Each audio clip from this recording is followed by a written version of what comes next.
si Tanggol Montenegro!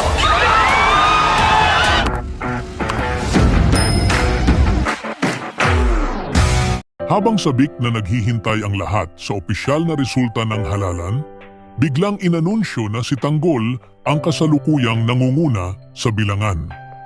Nagbunyi ang mga taga-suporta niya, mga tao'y masayang sumisigaw, naniniwala na siya ang karapat-dapat na susunod na mayor ng Maynila.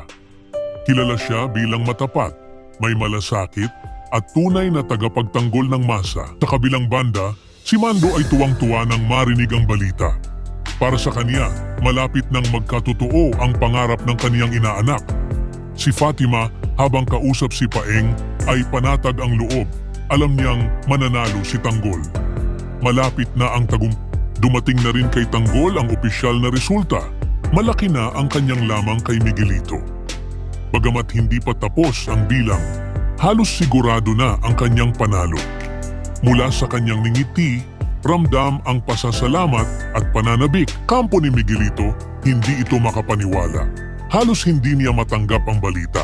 Galit na galit siya at ayaw niyang payagan na matalo siya ni Tanggol.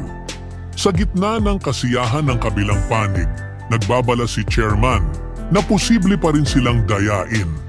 Mas mabuting manatiling alerto. Nang malaman ni Mayor Roberto ang kalamangan ni Tanggol, hindi ito pumayag. Para sa kaniya, walang puwang ang pagkatalo. Agad niyang tinawagan si Lucio para sabihing kailangang guluhin ang mga presinto at dayain ang resulta. Sumunod agad si Lucio at agad ding tinipon ang kanyang mga tauhan. Hinihintay lang nila ang pagkawala ng kuryente. Pagpatay ng kuryente sa isang presinto, mabilis na sumugod ang grupo ni Lucio. Pinagbabaril at binugbog ang mga bantay upang hindi makapalag. Sinimulan nilang manipulahin ang mga boto para mapaboran si Miguelito. Habang nagaganap ang sabotahe, masaya at nagdiriwang sila Tanggol sa mansyon. Buong pusong binati siya ni Marites, hindi makapaniwala na ang dating batang pinagtanggol ay ngayoy mamumuno sa buong Maynila. Nangako si Tanggol na magiging isang tapat at makataong mayo. Patuloy ang sabuatan ni Lucio sa loob ng presinto. Kinakausap niya ang operator ng voting machine at sinabing bilisan ang proseso. Ayon sa operator, kailangang ma-access ang system para maayos ang match ng boto at resulta. Habang pinapatakbo ang operasyon, isang tauhan ni Lucio ang lumapit sa watcher. Tinakot ito gamit ang baril at pinilit na palitan ang USB. Di naglaon, inanunsyo ng operator na matagumpay nilang namodipika ang boto. Nabago na ang resulta at pabor na ito kay Miguelito. Sa kabila ng kasayahan at tagumpay sa kampo ni Tanggol, tila hindi pa tapos ang tunay na laban.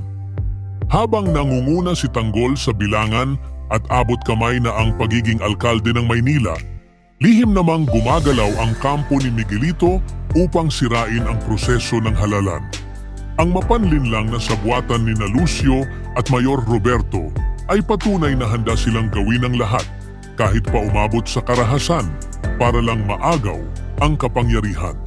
Sa kabilang banda, malinaw na ang tiwala ng taong bayan ay nasa panig ni Tanggol, isang simbolo ng pag-asa at katarungan. Subalit ang sabotahe sa boto ay maaaring magpabago ng lahat. Sa isang iglap mula sa halalan ng pag-asa, maaaring maging halalan ng pandaraya. Ang kapalaran ng Maynila ay nakataya. At ang susunod na kabanata ang magpapasya kung ang tagumpay ni Tanggol ay magtatagal o kung ito'y mapipigilan ng mga anino ng kasakiman at kapangyarihan. Ibahagi ang inyong saloobin sa comment section. Huwag kalimutang mag-subscribe at i-click ang notification bell para hindi ninyo ma-miss ang susunod na kabanata ng Batang Quiapo. Maraming salamat sa panunood.